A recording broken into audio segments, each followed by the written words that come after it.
Привет, друзья! Тарелки марки Vios. У нас липецкие тарелки.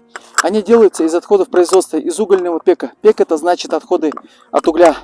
Данная мишень, смотрите, около 10 сантиметров, чуть более, да, и она летит на любое расстояние, забрасываемая машинкой 150-200 метров.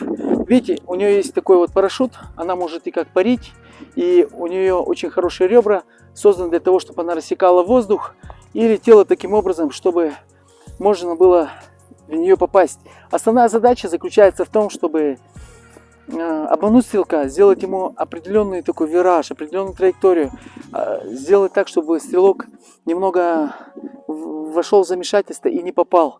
Конечно, никакие крейзи полеты не подразумеваются для того, чтобы, допустим, настраивать их на 500 метров. Разумные полеты настраиваются. И вот эта вот мишень, ребята, она экологична, это не токсично. Вот посмотрите, сколько у нас мишеней валяется на земле, сколько дроби, то, что мы не видим. Вот, кто-то попал краем, получается, да, у нас.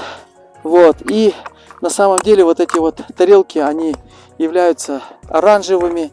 Вот, и их есть структура сделана таким образом, что когда попадает сюда дробь, они должны обязательно расколоться.